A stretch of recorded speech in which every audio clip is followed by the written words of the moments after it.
the business experiences. So sort of experience design, life design, design thinking, maybe anything you want to add to that? It's like the design mush pot coming through a brick and mortar on Grand Avenue in Oakland. So parents say, what are you going to do with the design degree? You say, well, this one Shannon. Well, that's yeah. Well, thanks everyone for inviting me to be here today. It's been a while since I've been on a college campus, and I'm reminded about how lucky it is to be in a peaceful place and to have green grass and a calm environment to learn. And putting myself back in my shoes, being your age, freshman in college, right? And how many of you thinking about being designers already? Raise a hand. Sort of, kind of, maybe a little bit. Yeah, that's why you're here. It's not, yeah, you're like, I'm not sure. But they're all joint majors. I see. Design engineering, designing computer science, and designing business, correct? Yeah. Great. Well, good. I tried to think about what I would like to hear if I was back in your shoes. And so I'm trying to design this talk as speaking to you as a designer and also as a human being, which seems funny to say.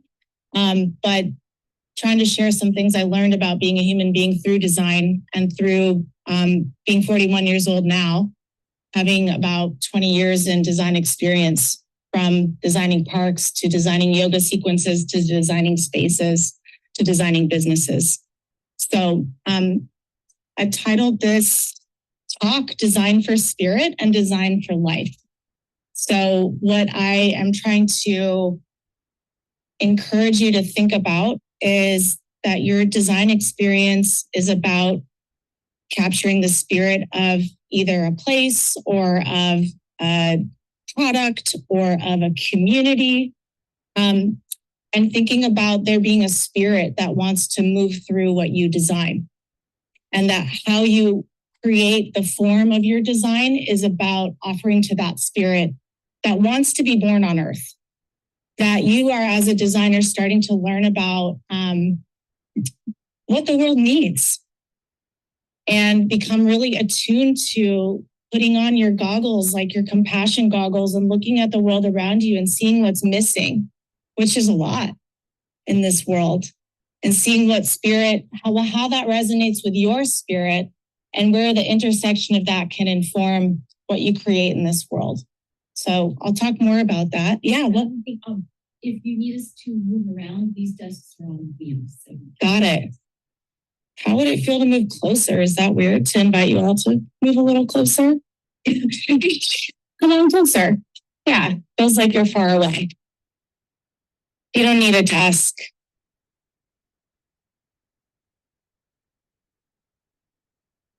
One person could take notes for Shravya, and one person could take notes for Sarah, and everybody else, your laptop should be closed. Yeah, and if you have a little journal or a pen, that could be helpful too. So in that sense, I want to talk about how when you put on your design for spirit goggles, your design skills can apply for your whole life. And what you might begin as a designer might be not what as you end up as, because human beings are iterative, just like design is. So with that, I'll tell you more about who I am, but I'm designing this experience as a talk, right? And I have training as both a form designer, as a landscape architect, and as an experienced designer, as a yoga teacher, as an artist, as a group facilitator. So when I thought and as a somatic experiencing practitioner, which I'll tell you more about in a second. So when I thought about this talk, I was like, well, I'm going to design the entry to classroom experience that I've always dreamed of, which is about first beginning a learning process through an embodiment. Does anybody know what embodiment means? Embodiment. Can we dissect the words? Body, and then M, like in your body. Okay, so I'm going to share with you a little bit of a process of how to maybe arrive at your creative desk when you have to sit down and put your thinking cap. using some skills that are informed by knowing how your nervous system works, how your brain works. So if I could invite you to join me in just a short exercise that involves using some neurobiological calming techniques and some breath work. I'd like to start our talk there. Does that feel okay for everybody?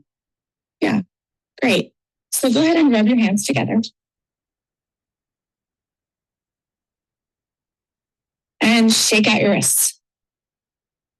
And think about shaking out like whatever you don't need to carry into this space, right? Like whatever you are still holding on from the morning, just like get it out.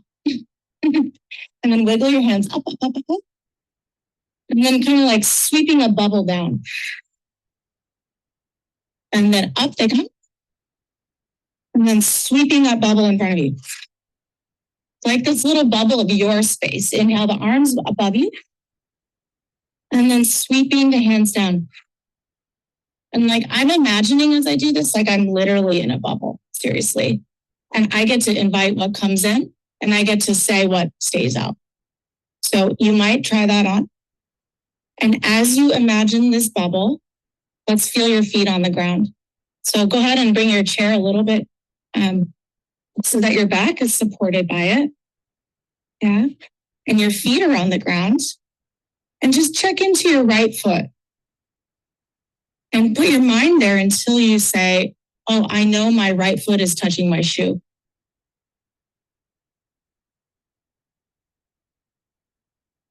And then try it with your left foot. Breathing in and breathing out, using your down breath to know that your left foot is touching your shoe.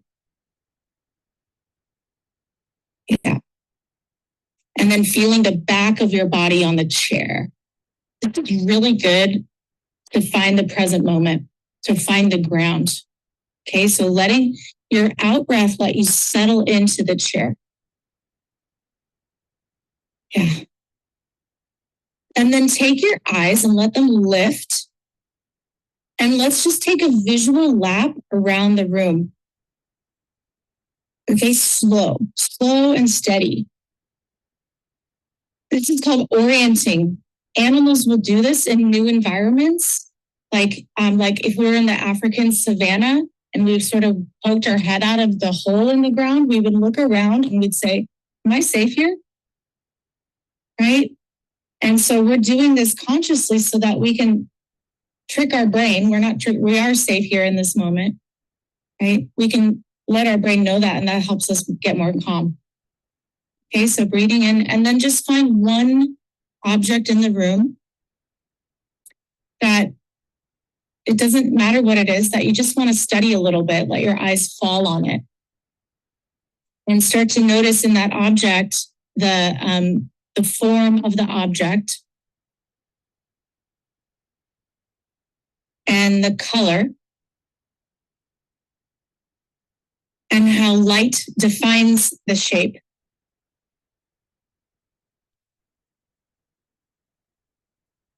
And then find your breath one more time. And take your pointer finger and your thumb and connect them and rest them in your lap. I'll show you with my hand here. And you're just going to breathe in for 1, 2, 3, 4, and then breathe out for 1, 2, 3, 4. Now move your finger to the second finger. Okay, inhaling for 1, 2, 3, 4. Exhaling for 4, 3, 2, 1. Okay, next finger. Inhaling 1, 2, 3, 4. Exhaling 4, 3, 2, 1. Inhaling 1, 2, 3, 4. Exhaling 4, 3, 2, 1. We're going to go back now, back to the ring. Breathe in for 1, 2, 3, 4, and out 4, 3, 2, 1. And middle finger 1, 2, 3, 4, and out 4, 3, 2, 1. And then last index finger, 1, 2, 3, 4, and 4, 3, 2, 1. You can release your fingers and just let your mind rest for a minute. We want to just notice any difference that created.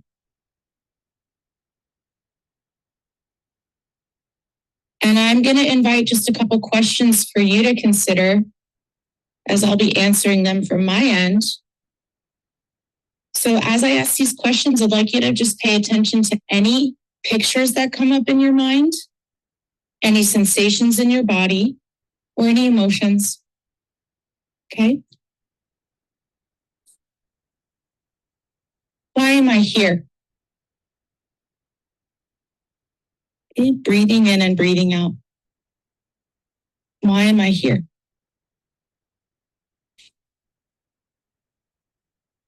There's no wrong or right answer, just noticing if there's pictures, sensations, or emotions that arise.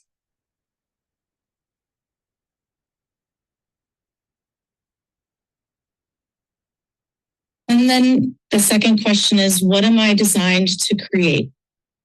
What am I designed for? Just starting to tap in and listening, getting pictures, feelings in your body, or emotions.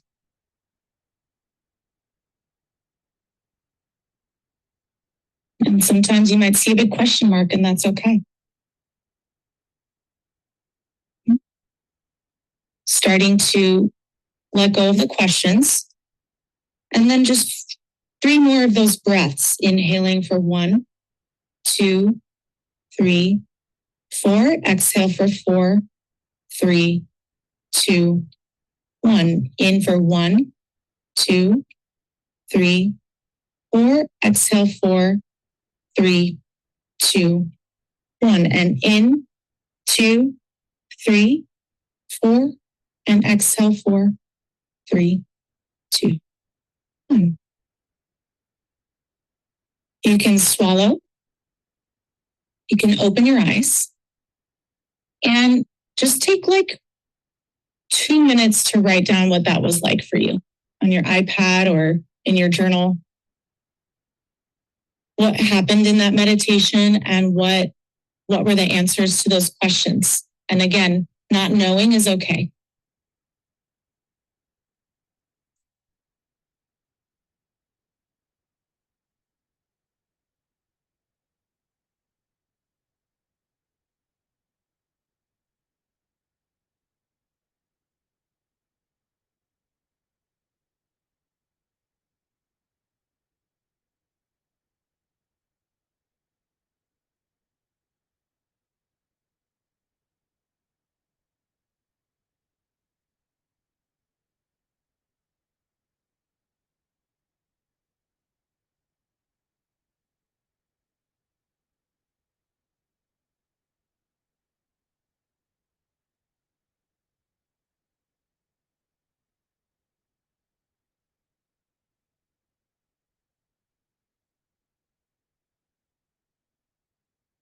Just take maybe 30 more seconds.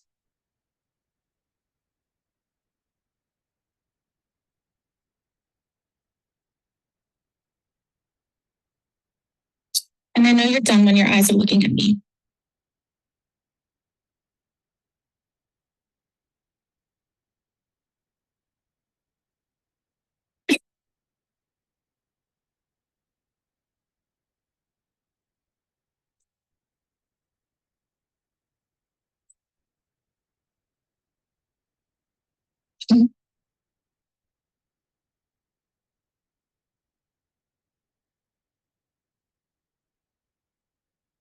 Great. So we just did a short exercise that is part of something I design, which is among many things. I call myself a conscious designer. So the image that you're looking at there, I love all the multiple screens, is an image that you can QR code to, and that will take you to a guided visualization like the one we just did. So this image is what I call a conscious design.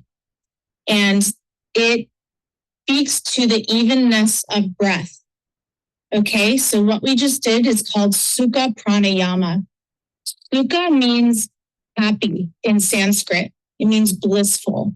It means joy. And prana is your life force. And yama means to measure or to cut. So when we're doing Sukha Pranayama, we're doing breath work to help generate joy in our being. And what we do is we match the inhale with the exhale. How I've learned it in yoga is when our exhale is longer, our thoughts move to the past. And when we inhale longer, our thoughts move to the future.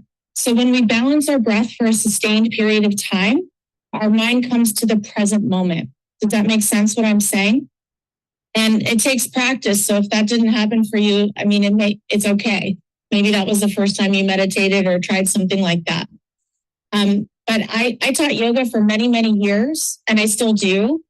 And as a designer, what I've started to do is create these designs that then teach these so I can scale them. So I can sell prints of art that then have this teaching that I can mass produce. So I get passive income, and so I can reach more people. And so I can make things memorable and accessible through image. Okay, when you make something an image, it engages executive functioning in your brain. So you can take things that are overwhelming or hard to understand, and you can make it simple, and you can help human beings process it by giving them an image to understand a complex concept. Does that make sense what I'm saying? So yeah, go ahead. Is this things that you can scan in order to get access to the thing that we just did? That's correct. Okay. You tried to scan it? What do you mean? Oh, I will send, it has a QR code. I'm going to send Cassandra a copy of this presentation. And it has hyperlinks to a lot of things that I'm talking about and sharing about, and you can scan it there. Okay, I think I have it here. So don't worry, you'll get it. So who am I and what am I designed for have been the questions that have floated around my consciousness since I opened my eyes on this planet. And I think that's a very human thing. I think we want to have meaning in our lives. We want to have a purpose to why we're here, right? We want to know who we are. And we want to know who we are as changing, right? And so, and it's also the questions of yoga. It's the questions of somatic experiencing, which is something, again, I'll talk about in a minute.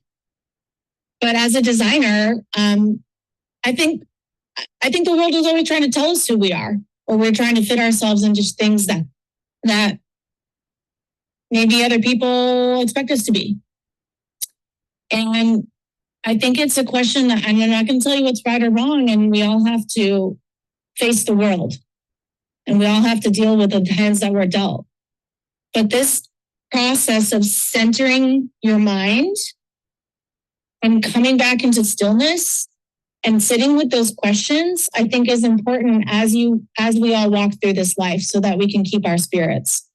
Because we don't want to, like I have many times in my life, give away my spirit so far that I have to contract and reorient. So I learned how to still my mind and center it as a designer way later in life. And I wish I had someone tell me how to do it earlier. So I think as a designer, thinking about these questions often is important, and we'll have a chance to share those in a minute or a little bit later. Why am I here? So when we talk marketing talk, I could list to you all my resume and it wouldn't resonate. But I want you to know that if you speak to someone's need as a designer first, then you're going to catch them. And then you tell them your skills.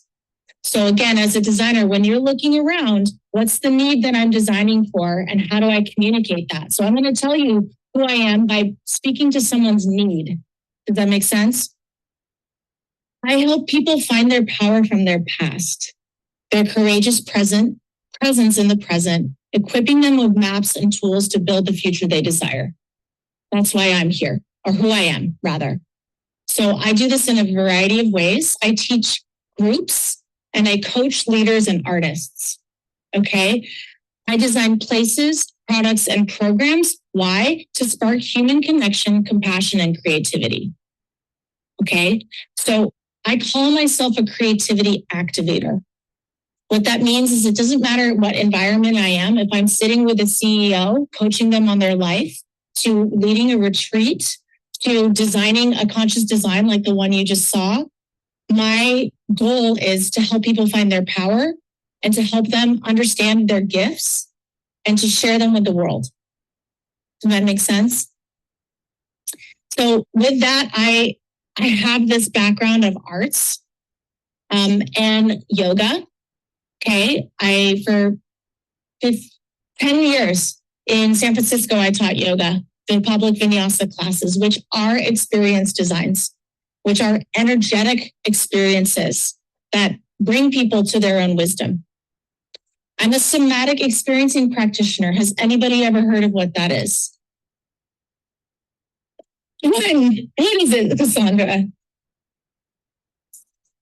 So you're using the body to help people tap into their deeper knowing, their emotions, perhaps cultivate more energy if they're feeling sluggish, perhaps heal trauma, all sorts of ways it can go. Anything that's stored in the body, you're helping people bring awareness to what's going on in there. Totally. We live in our heads in this culture and we forget that we're carrying something below our neck. Thank you. Yes, we're a bunch of it's about finding your spirit through your body, like Cassandra so beautifully said.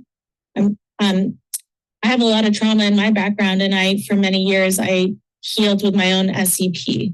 So what that meant is it's sort of like therapy, but a lot of it is dialogue with the physical body to wake up like empowered movements. And when you are in empowered movements related to the past, your motor neurobiology rewires. And so your image of yourself changes. And so you heal trauma. So for many years, I healed myself through that with a practitioner. And then I became a practitioner myself, if that makes sense. I'm a Buddhist. It's a huge part of my life. It would be remiss to not share that. Everything that I do in my life is related to my spiritual practice. It's strong in my life and it is inclusive. So the Dalai Lama said that, you can divide religions in vertical lines all day long and be separate, or you can have a horizontal line and there's love above it and not love. So I'm a Buddhist practitioner in the sense that I constantly want to bring my mind back to love and compassion and wisdom. And whatever is going to get me there is going to be the tool that I use. Okay. And then I'm a mom. That's part of my life as a designer. And I'm the founder of Moon Landing and Radiant Light. Okay. So Moon Landing Meditative Arts, you'll see that is a little studio in Oakland on Grand Avenue. And we'll share more about that later. But it's kind of the place where many of these modalities come back together. Yeah. Oh, really? Built at the campus that will drop you off at Trader Joe's. So it's about a mile walk. Yeah. Lakeshore. Oh, that's cool. Yeah, and it's a nice walk from Trader Joe's. Experiences, somatic experiences, potluck. You'll meet interesting artists and designers and and we have because I'm trying to get Cassandra to teach there. So we'll see. Maybe one day you can come by. So who am I and then what am I designed for? So this hyperlink goes to a poem that I wrote. You're going to have to write your bio like 8 million times in your life. It's kind of obnoxious and annoying. it was like deep in the pandemic and I couldn't bring myself to write a bio. So instead I wrote a poem. And it's called Earth, Flower, Human, Sky. And this image is also an image of like why I'm here. And what am I designed for? So I'm designed for big scalable ideas. I'm designed to help people get meditative and to listen to their own voice. I'm designed to be an advocate for the planet. I'm designed to help people find compassion. And I found spirit through being in the land in California. So I grew up in San Jose, California, right at the edge of where the suburbs meet, like the hills.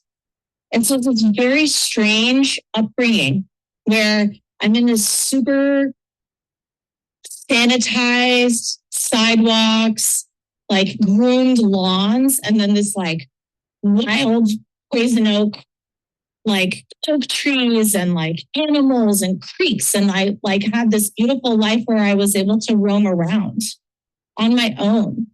And I found a deep love of the land. And I felt spirit. I felt that there was something alive there and that I could connect with it. And so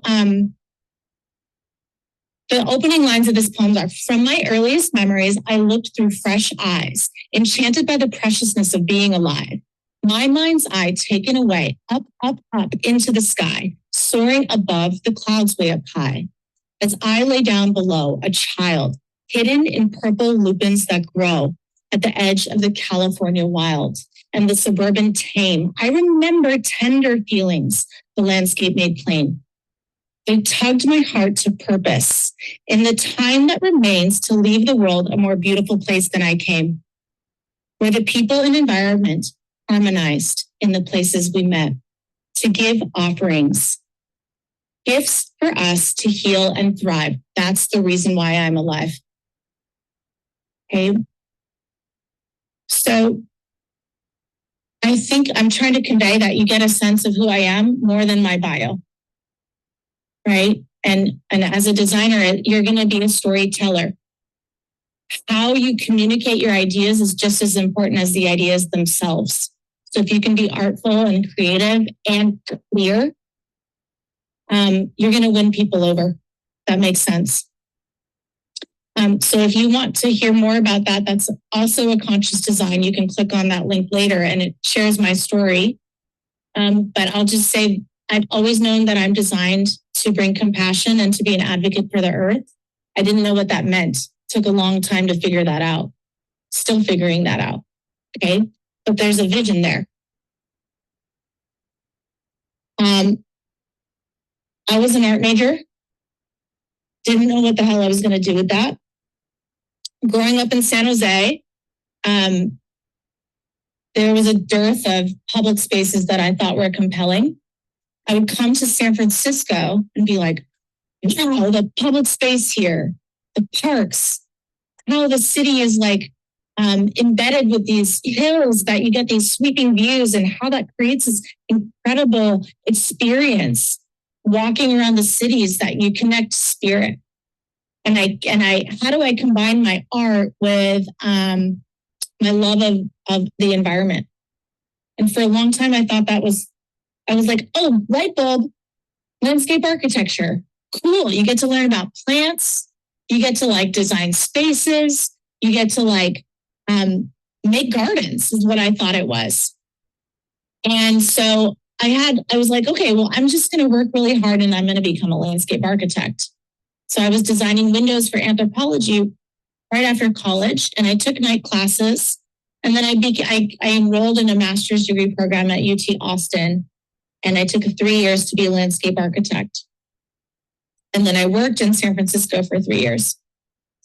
So this is a park, one of my only built projects in Mission Bay in San Francisco at the Children's Hospital. It's called Mariposa Park, and is based on the wing of a butterfly, and also like the old patterns of railroad that moved through the site. And I did a lot of the planting design to be like a butterfly garden. And it's what I thought I was going to do. And I thought it was going to be my whole life. And one of the most important things that I learned in my grad school education was about the genius loci. Has anybody heard of the genius loci? No. This is, there's a seminal book by Christian Norberg Schultz. It's called The Spirit of the Place. So the genius loci is the Roman concept that accords every independent being has its genius. You have a genius. I have a genius. Mills College has a genius. Everything has a spirit in it. It's guardian spirit. And this spirit gives life to people, places, and accompanies them from birth to death and determines a character or essence. Okay? It's what a thing is or what it wants to be. And it's the concrete reality humans have to face and come to terms with in their daily life. So we all have to sit with our spirit.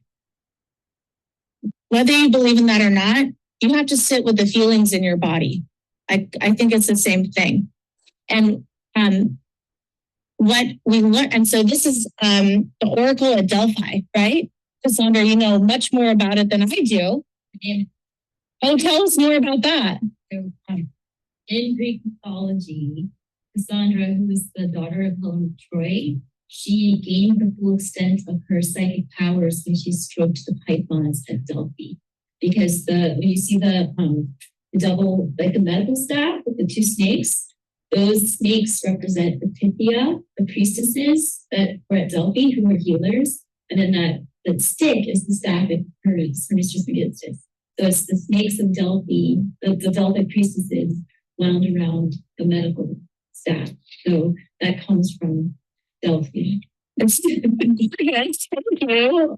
And that line is also the axis mundi, right? So the line between heaven and earth and the underworld, the belly button. Right. So correct me if I'm wrong, but my understanding is that Greeks and Romans and many different earth-based societies would find the axis mundi, they'd find flavors of energy, and they'd erect their temples there, and they would feed that energy. They would make sacrifices, they would make offerings, and they would come into the good graces with the spirit of that place. And this is Apollo here. Did I get that right? Yeah. So this was like the intro to landscape architecture. And they're saying landscape architecture is about finding the spirit in the place and erecting architectural form that honors it, that celebrates it, and like amplifies the spirit, if that makes sense. And I fell in love with this idea, right? Like, wow. And how, and like a lot of the training was like, how do I know what the spirit is in this place? Now, when I talk about the spirit of place, does anyone have anything that lights up for them? Like, you know what I'm talking about? Yeah.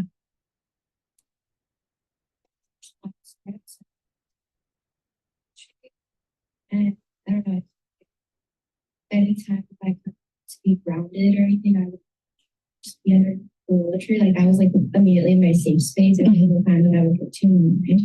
So I feel like that place was like to me like a very like live thing to the spirit. Totally. Wow. Thank you for sharing that. That's really profound. Yeah. When I hear that, my body feels like fuzzy and like safe and like happy for you. And like, I know that feeling. Yeah. Do you go there often? So it's in a gated community. So I've like snuck into my own gated community a couple times to get there, but it is kind of hard. But I've been there twice before I left. I see. Yeah. Yeah. This is more of a question, but does the idea of the spirit of a place have to, or does it correlate with like feng shui? Sure. In a way, or like... It does. I mean, I'm not a feng shui master. I know basic concepts, but I think feng shui is about, so energy, spirit, I would say is talking about the same thing. How do I arrange the objects in this space to sort of maximize the good feeling in it? That to me is like a celebration of spirit of place. Does that make sense? So it's like another society's expression of this, I think. Okay. Do you study feng shui? No. It's a good thing to study as a designer. It's really fascinating. Have you felt spaces like, like a before and after, right? Like we can take certain objects and put them some way and it doesn't feel that good. And then you move the objects around and all of a sudden, wow, it feels great. What is that? Do you know what that is?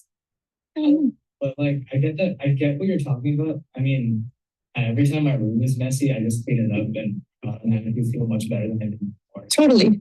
It's not necessarily about like where the objects are. It's just like it is a matter of organization, and that's what being a designer is learning to do, is how to organize things, information, objects, people.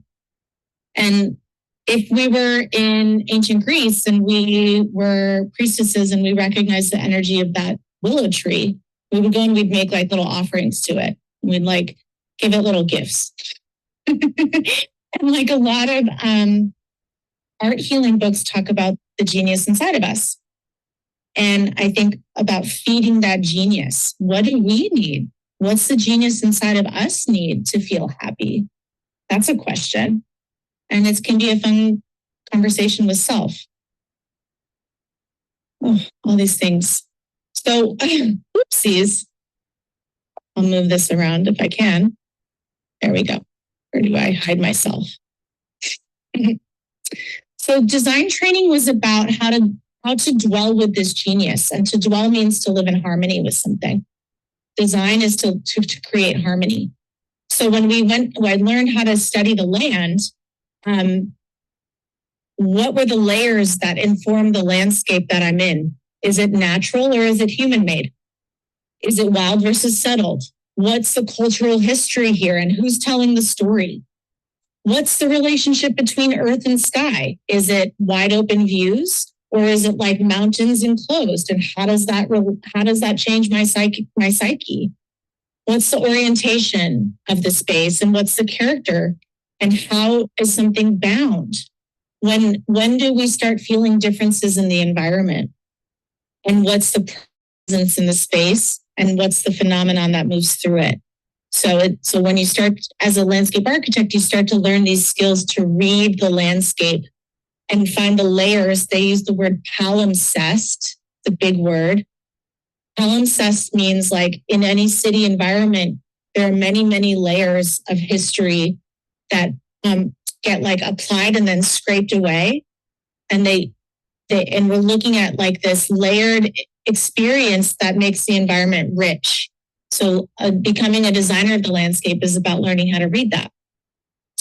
I don't need to read these quotes out loud. Like, I think what the important part of this quote is from Christian Norberg Schultz is to say the genius loci of the classical landscape is therefore, first of all, manifest where clearly defined natural places are emphasized by the loving care of humans.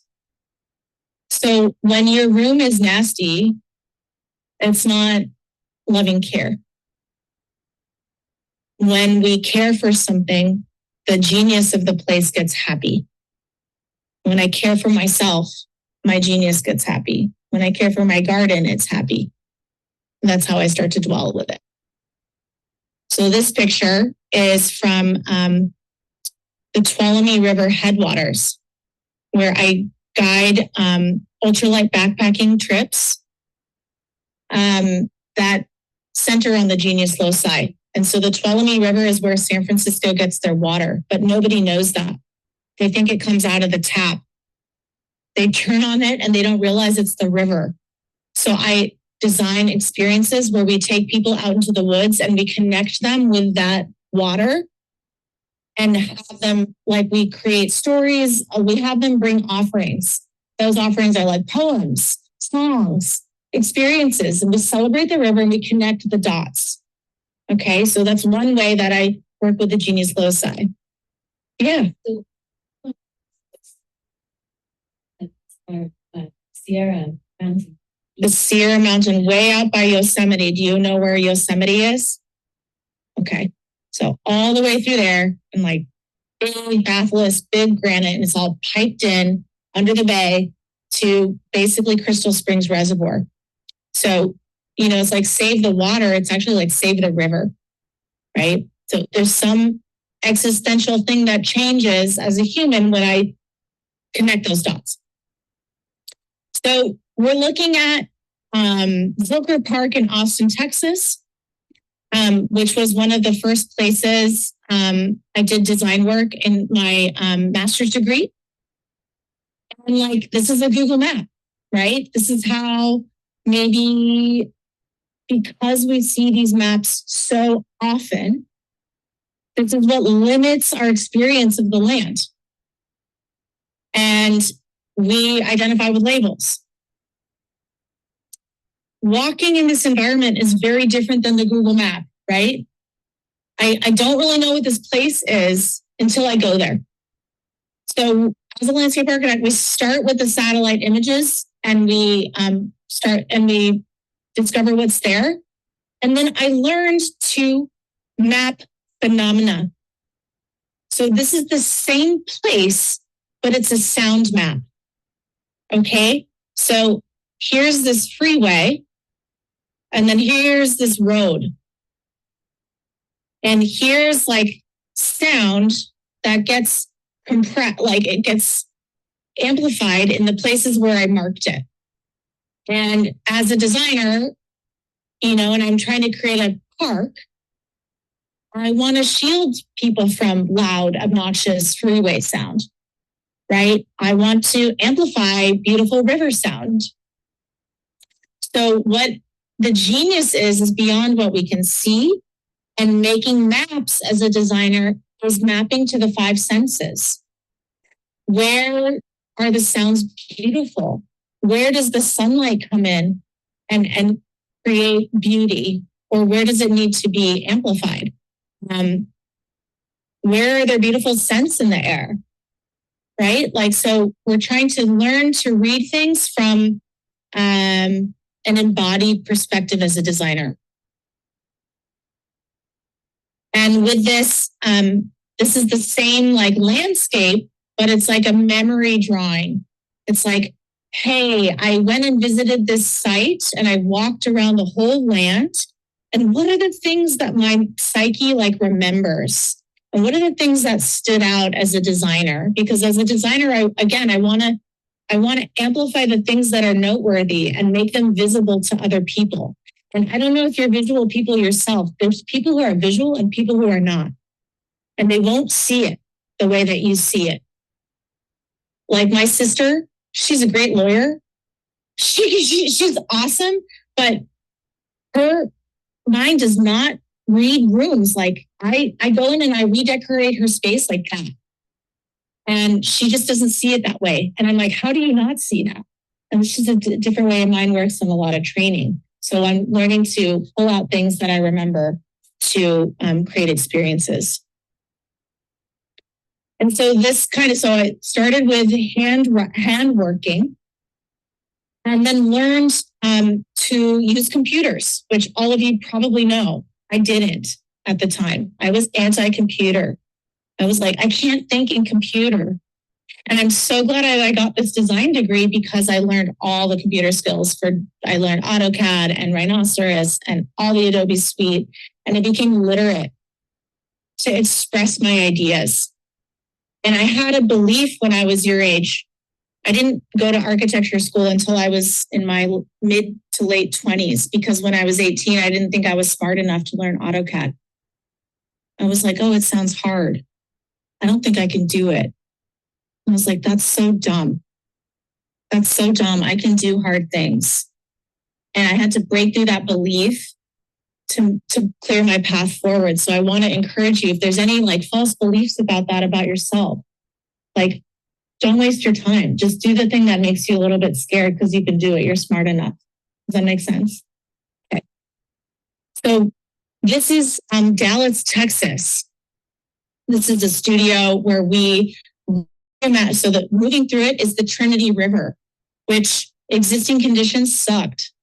And UT Austin, there's an ongoing design lab to imagine what urban renewal would look like. And so we centered on the spirit of the Trinity River. We did mapping similar to what you just saw, where we went around, we mapped existing conditions and we mapped phenomenon. We imagined a new city.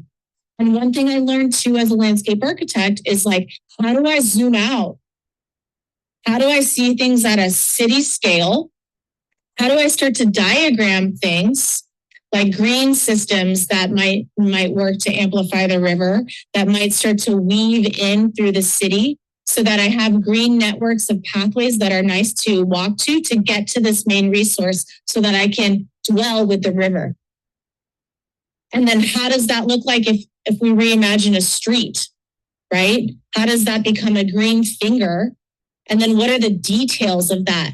And we would go all the way down to the details of like how this bench was put together. So landscape architect training is zooming out and zooming in. An architect is centered on a building. An urban designer is like, I'm looking at the big scale, and landscape architects have to go in and out. Okay. So, and they have to be really good at computers and not mess it up.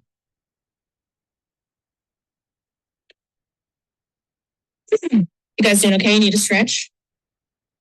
Good? Yeah, okay. Sort of kind of good? You were a little bit kind of? Okay.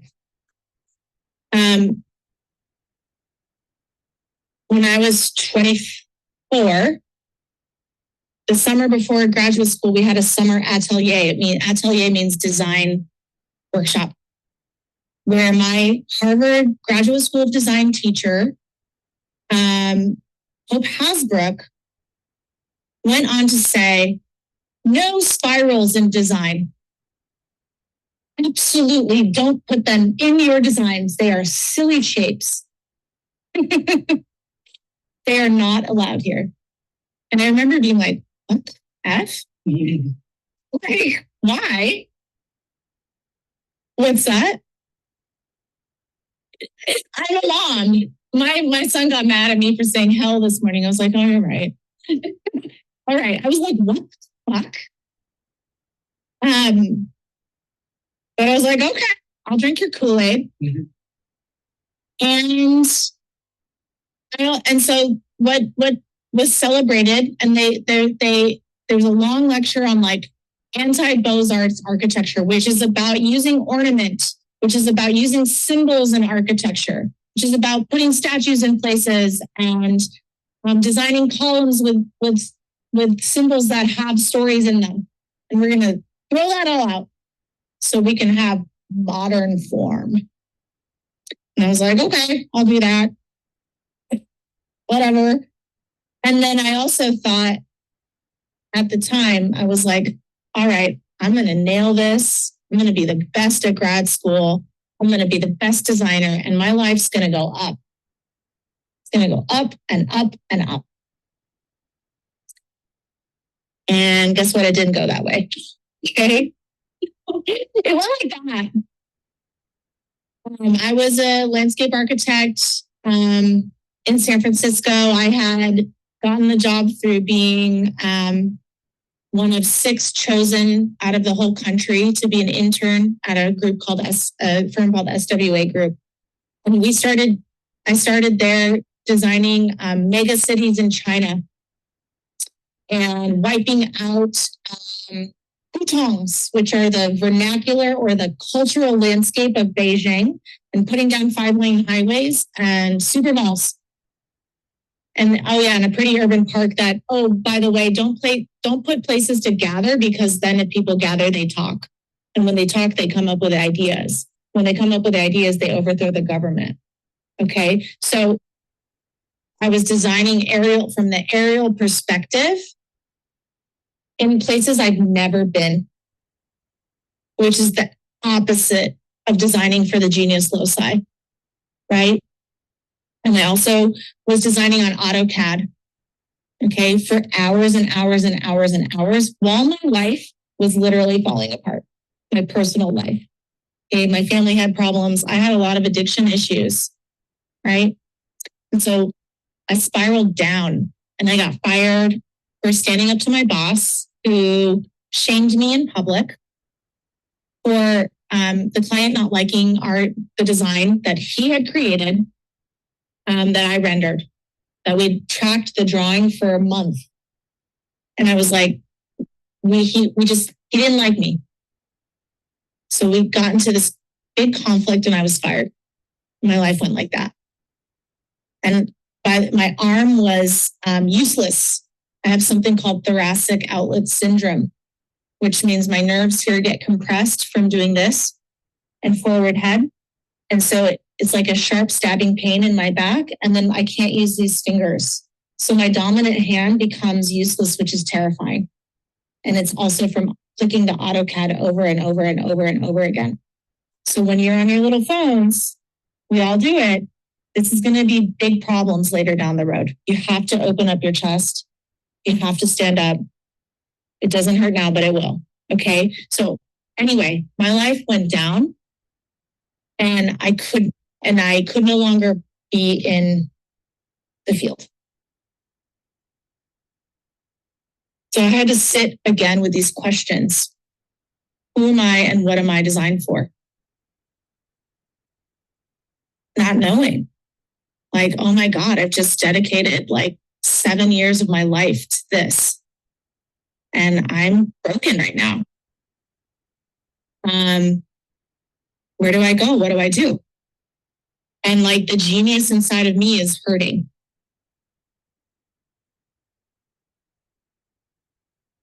And my life turned a direction at that point. I was 3 months unemployed before I got another job as a landscape architect in a much kinder field, a firm where I designed that park along with my team that we saw at the beginning. But in the meantime, I started doing a lot of yoga. So 3 months unemployed, I went and I hit my yoga mat twice a day for 90 minutes a day. And I would cry on my mat and I would process on my mat and I would heal my arm on my mat. And I would start to sit with those questions and regulate my breath and find myself again. And I remember being like, what is going on here? Why is being in this room, moving my body, making me feel better? What is happening? And I started studying with 2 teachers that changed my life forever. And I started studying the philosophy of yoga. And I became a yoga teacher myself. And I started training teachers in China and in San Francisco. And I found a new map. Okay, everything is related to maps. So what you're looking at is a map of a being. And that there's many layers of all of us. Emptiness is something that's a tricky concept, but basically the idea is that we all have unlimited potential, right? And over that unlimited potential is our deep core beliefs or imprints of who we are. And those imprints inform how we think. And that the way we think informs how energy moves in our body. And our nervous system is also energetic. How it's functioning impacts all of that. Our breath regulates or dysregulates our nervous system and all these things. And that's flowing through our body. And guess what? How we behave also influences this. And that impacts our environment and our relationship to the cosmos, to spirituality or lack of, is going to influence every aspect of our lives. And this was this diagram started simpler and then has expanded over time for me. And it changed my idea of how I could be influential and what it meant to be a human being. So yoga gives us this map, and then it says you can enter at any layer of this system or this place or whatever And making a change in one of the layers changes all of the layers. Does that make sense what I'm saying? So yoga, as we know it, or yoga that is commonly taught is focused on the body. But as I'm moving my body, I'm changing everything. Everything is influenced by it. So this was really exciting. And I thought about the way that I felt in yoga was the way that I wanted to feel in public space. I felt healed after yoga, like I feel healed when I go to the park. So it's like, I can do the same thing, but through a different layer of experience. Does that make sense what I'm saying? So I'm going to do this for a while. And I started my yoga business, which is called Radiant Light Studios. And I learned about more maps of the body, which this is a map of my sister, but with energy flowing through her body. This is a system based on Tibetan Buddhism of what's called the Vayus. Vayu means wind. So go ahead and stand up a little bit at your desk. Yeah. Yeah, let's do a stretch. Yeah, exactly. Big stretch. And then rub your hands. Okay. And then rub your hips. And then rub down. Okay. And then come back up and rub down. This is called Apada Vayu. So now as you rub down, imagine like a golden light connecting you down. Okay, just a few times. This wind is tied to emotions. It's supposed to help us feel like belonging here on the planet when it's flowing. You think about roots growing down. Okay, now bring your hand onto your belly and just feel connection to the ground. So when you're feeling like it, I feel kind of anxious, you can send golden energy down, connect to the planet. Okay, now rub your hands back and forth.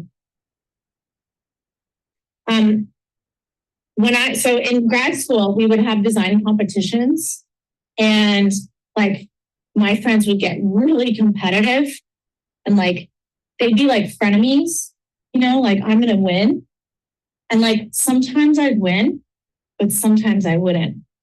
And I'd get really sick in my stomach for like 3 days. Like when they handed my friend the award, I'd be like, oh, it hurts. And it's related to this energy called Samana Vayu. This is a green emerald energy. Okay. And like your hands here. And so it helps regulate the feelings of competitiveness or jealousy. And when it's flowing, it helps us feel happy when good things happen for other people and like we're good enough. Does that make sense? And then at the heart, so go ahead and take your hand out and just energy flow. Just let your energy flow here, hands down, and then across your heart and the other way. And imagine like a sapphire blue energy. Okay, this is called Prana Vayu. Prana Vayu regulates like moving anger to like acceptance and discernment. Discernment means I know what to do. Hands on the heart. It helps transform grief into praise. And it helps us find compassion. So how would I influence this in yoga? I would do back bends and inversions, handstands. Okay. And then Udana Vayu. So take your hands on either side of your throat and you move your hands up and out and you imagine like a ruby red. This is related to the energy of addiction according to the yoga tradition, or this misunderstanding that the happiness is in an outer object when actually happiness is being generated by my own mind. So I think of like gulping or like, nope, like I want that thing, I'm going to eat it. So if I want to help calm this energy, I'm going to do like neck stretches. Okay, so this map, like the Zilker Park map, is just a map that is supposed to be activated through being there, through being in your body. Go ahead and have a seat.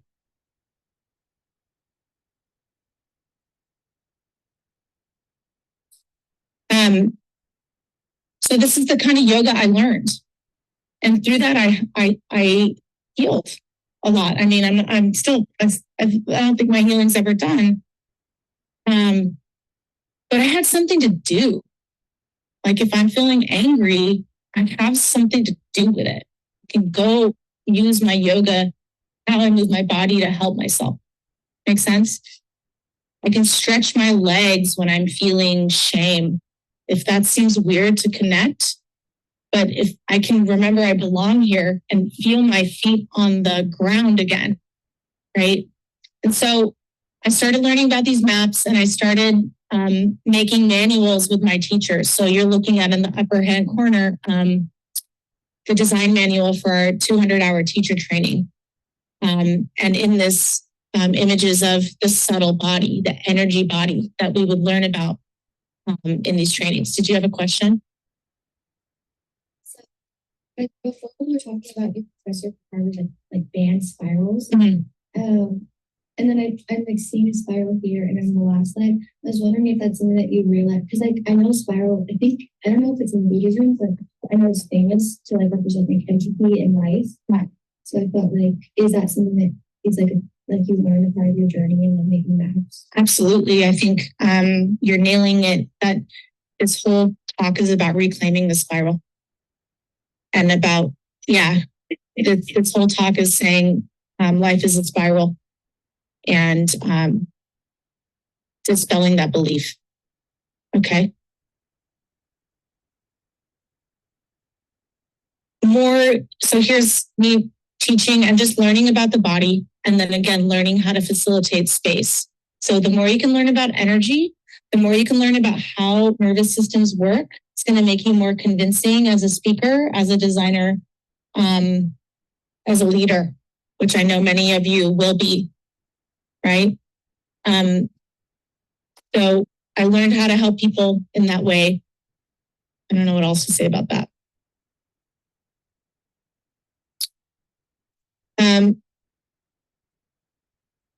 So a funny thing happens when you meditate all the time.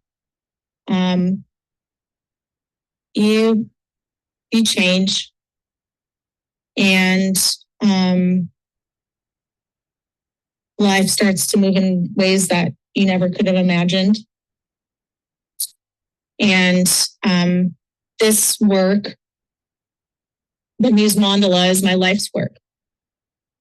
And it came from this work as a yoga teacher and I had a 90-minute a day movement practice and an hour of meditation every day for many, many years. And the meditations that I learned from my teachers were compassion meditations, primarily one called Tonglen, Tonglen. Tonglen means giving and receiving. We just felt a map of energy in our body, and there are many different visualizations that are available in these traditions. In this Tonglen visualization, you would imagine yourself as a sky, and then you imagine a lotus at your heart and a diamond at your third eye, which is your highest wisdom and your highest compassion, and you join it. And then you take that body to past selves, future selves, other people, and you imagine removing their suffering and offering them basically happiness and joy and wisdom. And you imagine like taking out like gross, yucky sludge and offering them everything that they need to be happy. And these traditions say compassion is innate in our human heart, but it needs to be trained. Someone pisses me off, my reaction is to like other them, think about all the reasons I don't like them. But these Tonglen is to say, well, what's it like to be them? How do I feel that? And what happens if I flip the script and say, I want to try and make this situation better? And what does that do? For me, it helps expand my heart. It's not that I have to take any different action, it just gives me a different perspective. So this process of meditating and doing Tonglen every day started to create these hearts in my mind. And I would like draw the hearts and give them to the person I practice the meditation for and like wish them well. So my friend climbing Mount Everest, right? Like, oh my God, I'm so scared for you. And also, what way to go. I'm going to practice this and I'm going to mail you a letter, a heart, and he's going to climb to the top and he's going to take me a picture. My friend's dad who had cancer, same thing. Like I'm sitting with you and I'm imagining what it's like to be you. And I'm going to make you this heart as an expression of it. And I was like, I am a 30-year-old designer. Like, what am I doing painting hearts all day? But I'm going to keep going. And over time, I would see other artists. Hilma Off Clint is one. Do you know her work? I'll share some later, but I saw her work and it was like, you have permission to make the hearts, do it. And as soon as I did that, this picture came into my head, which is all these intersecting hearts. And I call it a mandala. A mandala means a map of a world. And so for me, this is the map of the world of compassion. And this image expresses sharing compassion between heart to heart. And the purpose of this is to get the big perspective of landing on the moon. When I zoom out and I look at the same perspective, how does it change my experience and open more love into my heart? That's what this becomes about. And I didn't really know what it was or how to use it. But then I was like, I'm going to make it a coloring book. And so you see the little triangles here. Here's triangles, right? I drafted this in rhinoceros and I made this deck of intersecting hearts. And on the back of the heart is a letter.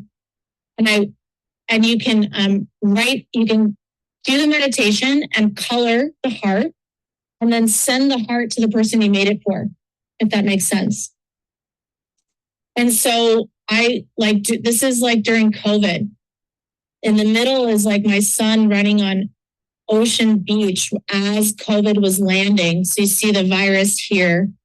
And I had just come from San Miguel de Allende, Mexico, where there was beautiful, it was just so beautiful. And there was like the Milagros hearts everywhere. And I landed back into COVID where there was like misery and chaos and death happening everywhere. And these hearts represented different manifestations of what would happen in my visualizations and meditations. And I would start to create art on a daily basis that would help me cope with the life that I was living, if that makes sense, and make it into art. And so each one of these is called a cosmic rainbow heart. A cosmic rainbow heart, this is called a Vesica Pisces. It's a portal from, a Vesica Pisces represents a portal from the spirit world into the human world. And so the idea is that you meditate and you access like a higher spirit and then you birth it into the world. And by birthing it into an art piece, it then can influence other people and it can start to change the world. So I started facilitating groups with this work. For 2 years, I volunteered at an assisted living facility where people were dying.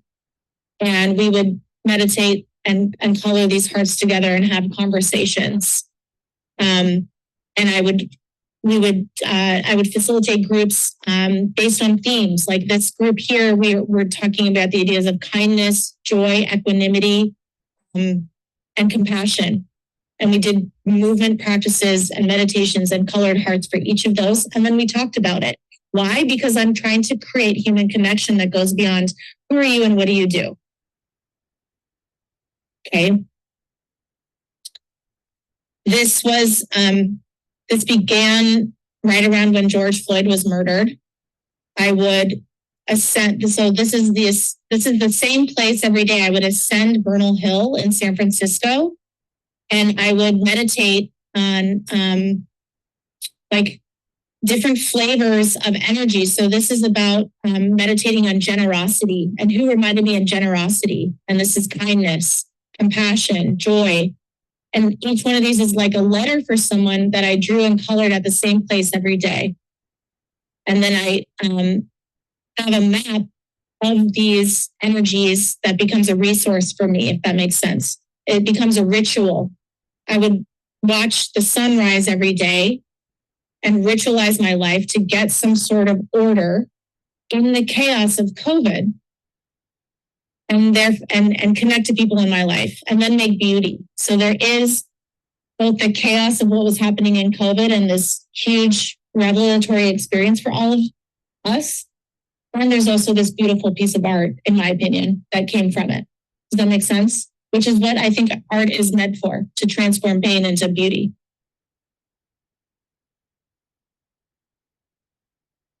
Yeah, I don't know what to say about motherhood and COVID, given like the time, but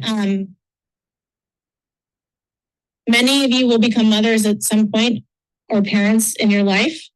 Many of you maybe won't, and both are very valid paths. But when we relate to that spiral, motherhood was a huge awakening for me. In that, like, wow, I thought I was like I was a professional and I had full sovereignty over my body and my life and my schedule. And motherhood like threw a wrench into all of that. It was like, I'm going to be sick for 9 months. My son is going to pop out of my body. He's not going to stop crying for 9 months. My career is going to get sidelined. And I have COVID now. And I have to take a detour here. And so for me, this became an opportunity to A, study somatic experiencing, and B, like create art that expressed both the joy and the hardship of motherhood. And I started writing a book for the Muse Mandala. So I started saying, well, I'm in my home now. I'm not teaching public yoga as much. I'm going to write a book that helps activate this. Even though I didn't plan to, I don't know what's happening. And I'm going to make art that helps serve the beings around me. I'm going to design for my life. So this is a train track that I made for my son because he was really into trains, and it says "Love yourself." And so he could come and like play with the trains while we were stuck inside all day, and it was just sweet. And I was like, I want him to know this, okay? As well as like this picture of my sister holding my son, like. I don't think I really knew what compassion was. So compassion meaning like I care about someone, maybe even more than myself. Until my son was born. I was like, oh, I know what that's like. And I could maybe try that hat on as a problem solver or designer in my life to think about how to make the world a better place for other people because I have a direct experience of what that's like. Are we good? Are we there? Okay. So this all kind of yeah. As a designer, when you've had a child, you're already trying to make the world a better place through your design. But like I'm not a parent, so you have like that amp up that desire because now it's like the thinking generations ahead, thinking about the world that you want to see. And as a designer, like how do you design the world you want your children to see? I think I think I had that. Like, I don't think you need to be a parent to feel that. I think, right? Like I think designers have that, at least heart-centered designers. But the real felt experience of that, I don't think happened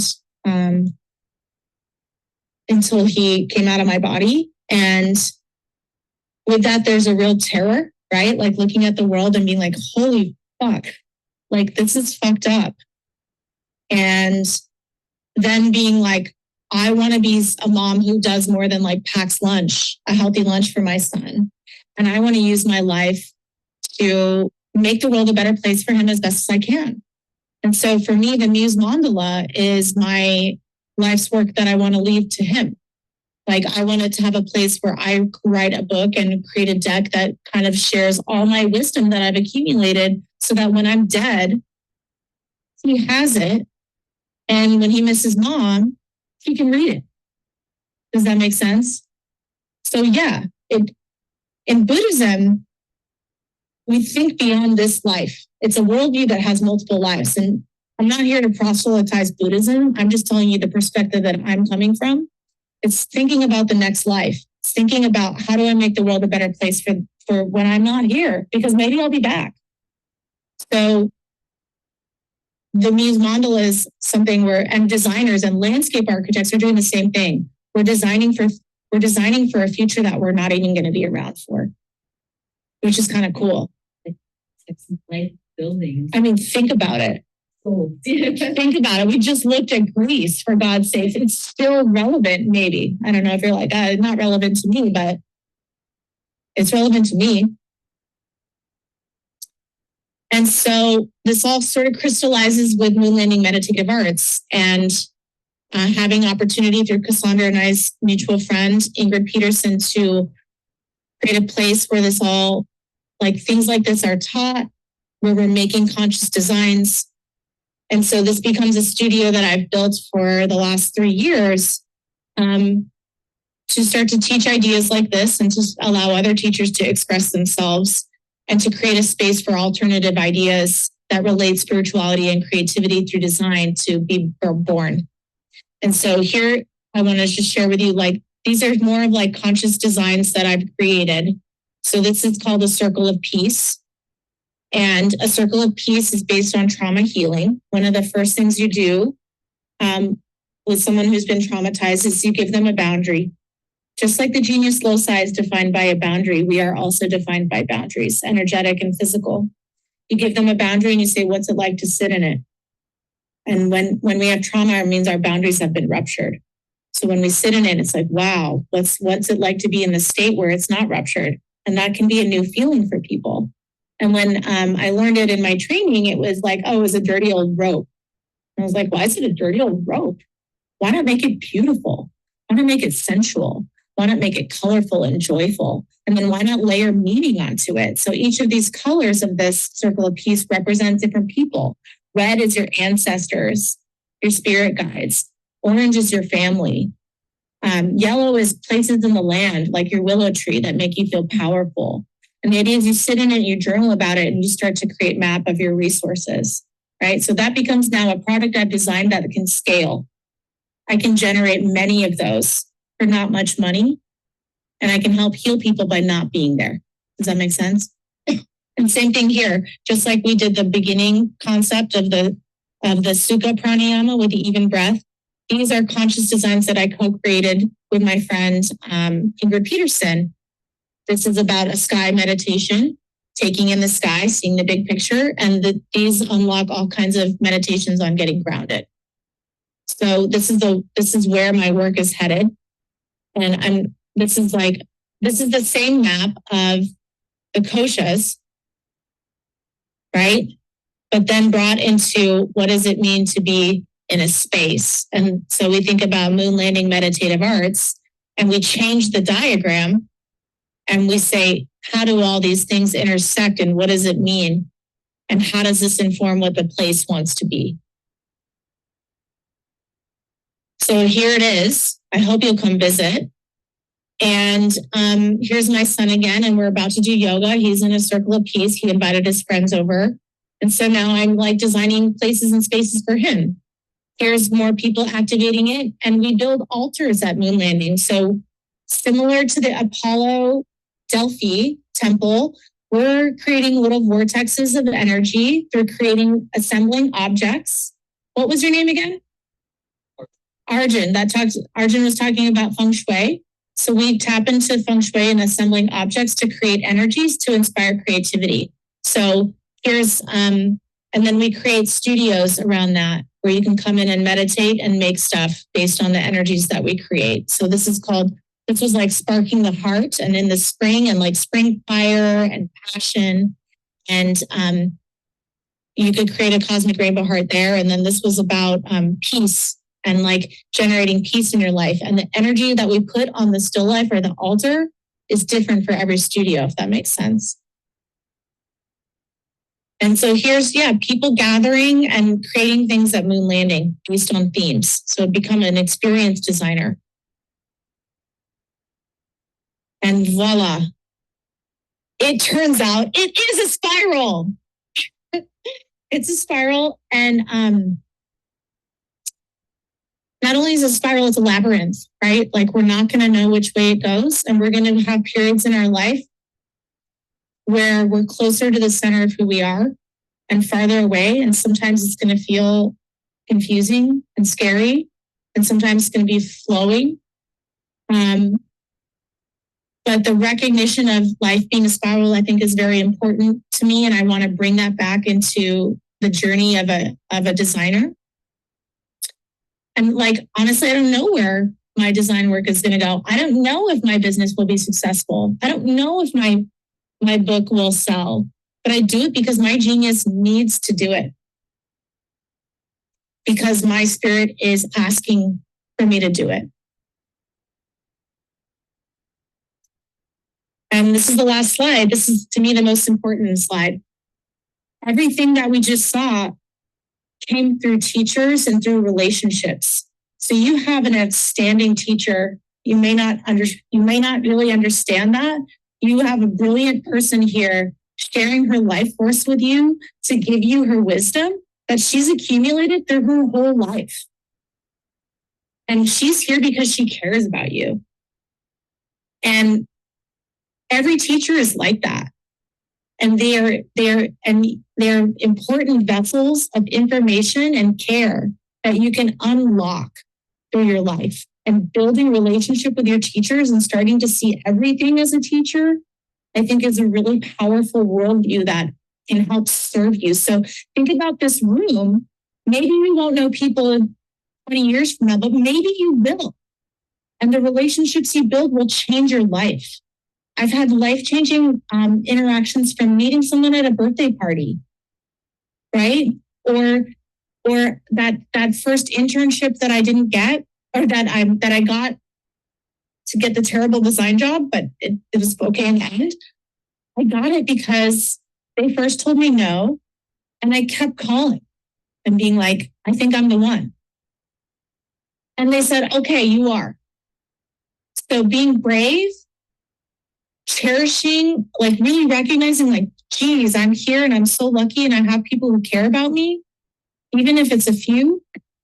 And understanding that the relationships you build and the way you behave now is going to influence you later, I think, is something that I wish someone had told me a long time ago. And here's another conscious design. Well, first of all, on the left, that's me. I took my refuge in Bodhisattva vows as a Buddhist, and I made garlands of my teachers. So everything that, so they were there. They had a place out in my outer world where I could feel them in my inner world. And this conscious design is a meditation where you imagine yourself being encircled by your teachers.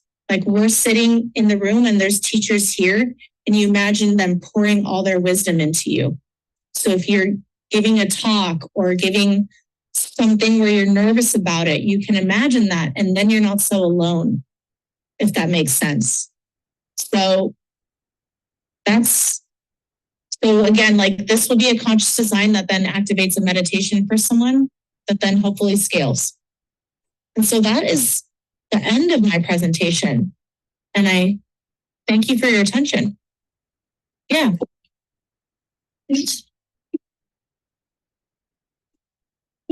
Questions. Can I ask you to go back to that landing map and talk a little bit about the information design like principles? That? I mean, as information design, it's so beautiful and informative. I don't know if you can verbalize it because it's so visual. Sure. Sure. That'll be next month then, information design. Yeah. So when we talked about moon landing, what it is, we were like, oh my God, there's all these lists. And it's too much to list. No one will ever read it. And I was like, but I want them to read it. And so I sat with the idea, like, of everything that we wanted to be and the layers of what I knew the koshas were, that layers of self. And I thought about this graphic being like, okay, the outer layer is like the big idea outline and the category. And the inner layer is like someone's genius. And what happens if how do I start to make this a Venn diagram where I just started with cosmos, environment, home, gifts in duty, body, breath, mind, and energy, and take that diagram and make it a Venn diagram. And then it kind of made itself, right? Like if I want to show how it intersects, it's just like plugging in the solutions to that concept of there being an outer world and an inner world. Does that make sense? It looks like so much work. I'm glad that you say it kind of builds in itself because it's so much work. So like think about how those, where did those things plug in? It was so much work, for sure. For sure. But then there's a flow state that happens, right? Like there's the like friction of the design problem and all the prep. And then like you set up the system and then the design could flow through it. And even like right now I could move stuff around in it, right? And iterate it forever, but it's good enough. But if you had invitation, I know those of you who are here next semester will be doing that. And then if you have, I think so, because nothing maybe here. Okay, so save this and look at it again after you have information design, and you will realize the genius that I mean, this is heavy duty. So sorry to take your question, but I was very curious about that. So questions? Anything that came up for you? Like how you can design a life, how you can fit in parenting, experiences everywhere, because nobody talks to you about that in college. And then all of a sudden you're like 38 and like, oh shit. No, I'm not. I forgot to have shit. Right. Any questions about like the spiral path? Yeah. Or reflections or I think one important takeaway of this is you guys have been like K through 12 is a very it trains you to think in a very narrow linear way. And part of college is smashing that to pieces and teaching you how to think, like helping you unlearn and relearn. Because there's all this pressure in our school system and in our culture to move in straight lines, to be competitive, to be like goal oriented. And that's not how life is. That's not how life is. And then when you find life's not working like that, you're like, I don't have the tools to know what to do. And that's where all this stuff comes into play. That it's like learning to be attuned to yourself, learning to be attuned to the spirit of place, learning to see the intersections and the spirals. And again, relationships, we talked a little bit about this is why I have you work in groups, why you get to work on collaborative projects, because collaboration in design is inherently collaborative, but also you are your first job networks. You know, I also teach media studies, so filmmaking, video making, inherently collaborative. So when so-and-so is making film, they need a lighting designer, costume designer, somebody who's really good at After Effects for editing. They go to their first network as their classmates. And same with you all. Like when you start doing design work in the outside world, you're all going to kind of find your little niche of what you like to do best. But you'll remember, oh, Ryan's really good at this. And you'll hear a job and call Ryan. So the relationships are a huge part of your education. Don't completely bury yourself in books. Because that's you're missing. And you'll design better in groups. Yeah, but we talked about that in like Kaepernick and and we read a lot about like homes on accessibility and design, and more experiences at the table leads to better design because you have more people saying, hey, this would benefit somebody like me. And you have lots of different like me's, you get lots of different kinds of ideas. So but anything else for Shannon while we have her? Maybe show us on a map of room managers. You have like Jeez. How do I get to the internet? Oh, the table. You don't see the pops up as like the table I'm considering for my kids. Oh, that's funny. Moon landing. So Trader Joe's is where here's the lake, right? You all know the lake. You just take here's Grand Lake Theater. Are we familiar? Yeah, here's Trader Joe's. So you would walk to Grand Avenue and you just walk up. Which is the Rose Garden is a place you could go to research for your next assignment. So the next assignment, they're doing rapid prototypes every other Friday. Oh, cool. And so their next project, they're rapid prototyping an outdoor public space of a garden, a boardwalk, park. Oh, cool. So Rose Garden is the place you could. Yeah, the Rose Garden is beautiful and it's right by there. And if you ever want to email me and you want to just come by, you can please stop by. I like to have tea. Did you have something? Yeah. Like what was the most challenging and most rewarding part of like starting your own business organization? I see. I'm a healer and I'm an artist. And I had a belief again that I couldn't be a business person. And or like that was somehow antithetical to being an artist or designer. And again, that's like totally not true. I think for me the burnout is real. Like I do everything right now from designing the ethics of the space to buying the software and getting it to operate to seeing clients. So on one hand, I'd be like messing around with software technicalities. And then in the other hand, I'd be sitting with someone in their deep trauma. And like the mind shift and the nitty gritty details are hard for me. But that's where like relying on a team, like my business sister and I, like one day she's having a bad day and I'm up. The other day it's reversed. And like believing in the vision and like learning how to run business. And just letting that be uncomfortable and still doing it, even though I need to learn it because it supports my vision. And I'm not limited to just being one thing. I can learn it and learning it and then trying not to burn out, slowing down when I need to, like knowing like, hey, my rent's paid. There's money flowing in. It's not like oodles of money, but everything's okay. And the vision is still happening. And there is a path for more income to support this idea. I think is like, it's keeping the faith in a model where it's not selling boba. Right? Like if I want to go make money, I can go open a McDonald's. I want to do something new and different. So I have to have a vision while also learning business and having it generate enough to keep going, if that makes sense. I don't know if that really directly answered your question, but yeah. So this is nice flow we're having here. Our last speaker was really encouraging them to start their own business because she suffered so much abuse in corporation as a designer. And so you did start a lot of design businesses and consulting business with corporations. You started your own business. But the other thing the last week you told us is a lot of her interaction design and UX students say, I really want to start a yoga studio. That's what you're doing.